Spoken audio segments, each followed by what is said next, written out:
Assalomu alaykum. Dunyoniki har qaysi joylaridagi aziz qarindoshlar. Men Erkin Sidiq. Amerikaning Kaliforniya shtati Los Angeles shahridagi uyimdan sizlarga so'zlayapman. Bugun kallamga bir ish kelgan. Shu vaqtda sizlarga bir maslahat beray, bir narsani tashabbus qilay deb bu yerga chiqyapman. Ben adette o'z oldimda video ishlamaydim. Bu video ishlashning xatolardan emas, undan emas. Meniki bizning bir necha qarindoshlarimiz bor. Davomliq bir suhbat o'tkazsak deb talab qilib turdi.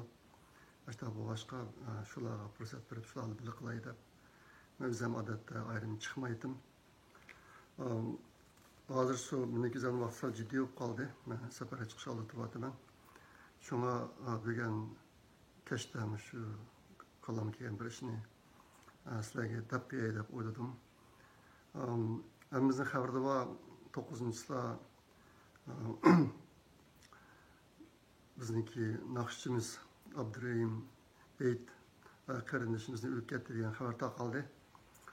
10-chilar Xitoy uniki bir videosini chiqarib, o sağ ölmedi degan bir narsani chiqardi. Bu bir siyosiy o'yin. Bu hozir nurg'un odamlar biladi buni. Endi odamni bak ichindirgan ahvol nima desa, hozir bizning vatandagi lagerga ushlangan 1-2 million qarindishimizdan boshqa yana 500 mingdan 1,5 milliongacha qarindishimiz ishkirga yo'tkaldi va yo'tkilyapti hozir. Ularniki mangani bas kemas yo'l. Nimishqana deysizlar desanglar, ama bu Qahraton qish degan jurnalning shu Xitoydagi muxbirlari nurg'un ishlarni egallab aqoqidan taqatdi buni maqola qilib yozib diqqat qilib. Men ularniki ikkisiniki mazmunini burun so'zlab bergan shu videolik programda. Yakında yeni çıktı bu program. Endi o jurnalning adamlari degani Xitoy hukumati jami 500 ming odamni yetkazishni qaror qildi. Ular asosiyatan erlar, yoshi cho'nglari 70 yoshdan oshganlarmi bor deb dedi. Yana bir Xitoy ziyolisi Machatalda Alicia so'zlab yuradigan videoda. U Gansuda yasalgan bir jazo lageriniki Sinya emri orqali tarqatilgan rasmlarni ko'rsatdi. U 2013-yili yasalishga boshladi ekan, o'tgan yil bitibdi. Buningga 1 million odam sig'adi ekan. Shunga meniki o'zimning o'lchari hozirgi bu son bek cho'ng. Gansuga 1 million, ishkirga 500 ming, shunga 1,5 million bizniki Uyg'ur erlarimiz şu bas kemas yo'lga ketdi degan gap. Nimishqa bas kemas yo'l desanglar, bu yetkelgan qarindoshlarimizning hech qaysi o'z bilmaydi. Ularga qat'iy bildirmagan yetkiligini. Butunlay daraja itilgan avtobus yoki poyezdlar ishlatyapti. Anikin qat'iy gap qilmaydi o'zaro, hatto sochlarni gap qilmaydi. Bu poyezddagilar nega ketib qolganini bilib qolmasin deb. Anındaki uydakilarga xabar qilmaydi, uydakilar muhmaydi. Shu bular yetkilib borgan turma atrofidagi Xitoy xalqini bilmaydi. Shu yüzib yashayotgan yerdagi turmaga Uyg'urlarning yetkazib kelinganini ularni bilmaydi. Bu nima desa, bizniki bu qarindoshlarimizni ashada o'lgich ishiltib, shu yo'q qilib etmoqchi. Shu men bas kelmas yo'l deb o'ylayman buni. Ben vatanga oxirgi qatim 2009-yili borgan, 5-yil vaqasidan bir ozroq vaqt burun, 20 kunlik vaqt burun qaytib kelgandim men. Undan keyin Xitoy menga viza berishni to'xtatdi. Apam 2010-yil o'tib ketdi. Tupurini ko'p baxmadim. Nurg'un tuqqanlarim bor. Ularniki qaysi sırtta qaysi lagerda kimlar yat, kimlar tugab ketdi, onu bilmayman. Akam inlerim bilan görüşmeyeli 2 yılını açtı. Bağımsız bakmalı. Ondan başka meniki nurgun ziyaret kaldıran batı. Otur mektebindeki malumları, mağaripçiler, Ali mektebinin profesörleri, yazgıçılar, şair, artist, müzikat degandek 20-30 tanışırım batı. Meniki bugünümde de zaman hazır kadar duyularım içinde şu tutup ketkelerden 20-30 adam var. Uygur serkellerden de endi. Mavu meniki Ali mektebdeki sağdaşım Gülmurat Tursun. Biz 5 yıl Ali mektebde bilip qo'ygan mening yaxshi do'stimdi. Keyin u Yaponiyaga berib, men burun men o'qigan maktabga berib, magistrlik ilib qaytib ketib, ondan keyin professor bo'lib, uchur va elektron injenerligi institutiniki muavin boshlig'i bo'lgan. O'tgan yil 2-oyda yo'qolib ketibdi. Yo'qolib ketib, ayoli Aygul ro'yijatdan ro'y kasal bo'lib, keyin Dilmuratniki sulanganligini, lekin o'lim jazosi berilganligini 2 yil kechtirib e'lon qilganligini degandek gaplarni angladim. Mao meniki Oqsubrni o'tirdiki do'stlarimdi, birisi Abbas Moniyas yozuvchi, aslida Oqsubrni o'tirda o'qituvchi, adabiyot o'qituvchisi, keyin kasbiy yozuvchi bo'lib ketgan. 20 ta kitap e'lon qilgan. Tursunjon Azim Şinjan Üniversitesi'ndeki tarix fakültesini bitirip Oqsubrni o'tirda tarix ma'lum bo'lgan. Orxun turbeti degan turbetni qurib, Uyg'urlarga oid nurg'un tarixiy materiallarni chiqqan.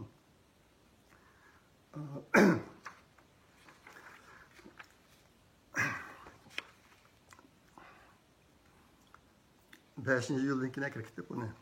Keyin qo'yib tikka 7 yildan keyin qo'yib mana yaqinda lager ijroshga boshlaganda yana ketibdi. Mana ertaman meniki o'rta maktabdagi adabiyot o'qituvchim bo'ldi. Hozir 80 yosh. Bu ma'lumotni tutib, uni kesitibdim alg'onda. Menda bunaqa misollar bak ko'p, albatta men degandek mushtaq sarxil ziyolardan 20-30 odam bor. Men aralashgan odamlardan nima tutilib ketgan. Endi bu qatim bu Abdurrahim Heyit lagerda o'libdi degan xabar chiqqandan keyin Xitoylar o'lmadi, mana bu video ishlab chiqadi. Bizniki hammamizniki mushtaq yo'qolib ketgan odamlarimiz bor, bak ko'p ular. Nurg'un qarindoshlar hozir qadar o'z oldiga isbot berib video ishlab YouTube'larga qo'yib qo'ydi. Menimcha bu ishni bir do'lqin misol yuqori palga ko'tarsak, qanday ko'taramiz degan chog'da shu oldimizdagi bir ishga haftadan keyin ichida shu shanba kun dam olish vaqtida har bir Uyg'urlar ko'p yig'ilgan shahardagi Uyg'urlar bir yerga jam bo'lib bo'lsa işte birdan oila a'zolari otasi dadasi yoki akasi singlisi degandek qoldirgan rasmni olib bir yerga yig'ilib bir 20dan 50 kishi odam bir uyga yig'ilib mesela tutib turib buni shu odamlarning ichida isbot berishni xohlaydigan kishilarni eng oldingi quruq o'ltirg'izib ashani birisini 1 minutdan so'z o'tib video ishlab ashunda qilsak bu ayrim qilgan qaraganda buniki roli cho'nroq bo'ladi. Buni so'zlagan vaqtida imkon qadar inglizcha so'zlasak, eng yaxshisi o'zimiz yashayotgan davlatning tili va inglizcha. Agar faqat bo'lmaydi degan taqdirdami, o'zimizniki yashayotgan davlatniki tilida so'zlab, masalan turkiyaliklar turkcha, germaniyaliklar germancha degandek inglizchani qo'sha olsak eng yaxshi. Shunday qilib shu chet elda Uyg'urlar to'plashgan shahardagi Uyg'urlar bir kun ozroq bir soat vaqtni ajratib ishni qilsak, videoning sifati yuqoriroq bo'lsa, imkon bor bütün öndeki kishilarning hammasi ko'rinadigan ahvol bo'lsa, videoni apparatni yuqoriroq izroq tortib, so'zgichilarga mikrofon berib so'zlasa, bütün ko'rinish ko'rinib tursa, har bir yerga to'plashganlarning ichida Kam degan 10 adam so'zlasa, agar charaq olsa 20 dak adam. Ashta bo'lgan chaqda bir video 10 minutdan 20 minutlik video bo'ladi.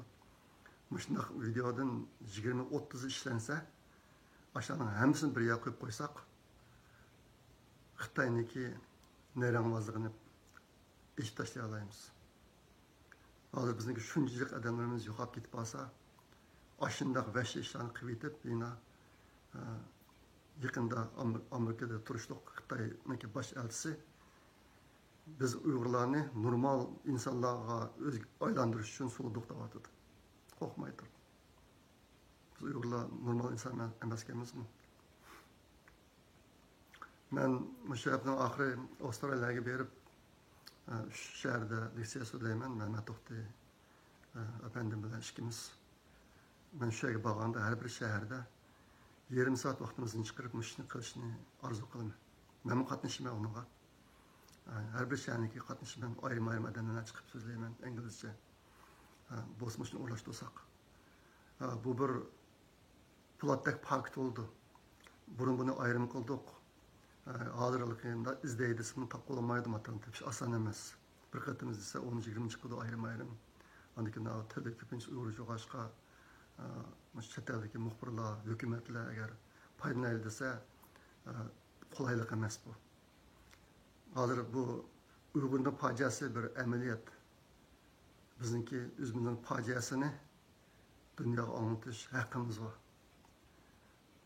Hozirmi o'tira chiqishga jur'at qilmayotgan nurg'un qarindoshlar bor. Ularni men to'g'ri tushunaman. Uzun muddat Xitoyniki ashundoq qattiq besimi, zulmi, azobi, ichida yashagan ekan odam qo'rqinchoq bo'lib qoldi biroz. Yana bir tarafdan men qattiq sha'ataman hozir. Uning sababini nima desanglar, biz cho'qim mushundoq do'stlarimizni, ma'lumlarimizni, tuqqanlarimizni keyin uchirtib ko'ramiz bir vaqtda. Yoki ma dunyoda ko'ramiz, bu dunyoda ko'rmasakmi, yana bir dunyoda ko'ramiz, ularni uchrashimiz. Shu uchrashgan chog'da aka, ukam, sen lagerga sulh tuğa vaqtında men chet elda turib o'zim qo'layga ishning hammani qildi. Sizni qutqizish uchun deyiladigan bir holat yashaydi deb ashaqotiman. Buni boshqalarni o'ylab beqish kerak. Men ki ashani ko'rgan vaqtimda agar ko'ralsak, hayot ko'ralamdik yoki keyingi dunyoda ko'ralamdik. Ko'ramizmi? Keyingi dunyoda cho'qim ko'ramiz. Ko'rgan vaqtimizda nima deymiz ularga? Ashani ko'zi qarab turib, "Apa, dada, men seni qutqizish uchun chet elda o'zimning qo'lidagi ishlarning hammani qilib baqdim" deyalandik deyman. Bu narsada o'ynash kerak. Shuna adaki faaliyet pek mühim. Ameliyatda bu faaliyetninki başka faaliyetler bilan hech qanday to'qinishi yo'q. Yaqinda bir qism qarindoshlar çok namoyishlarni o'rlashtiryapti. Hammasi intayin esli ishlar. Bu men degan ish ular taqashmaydi.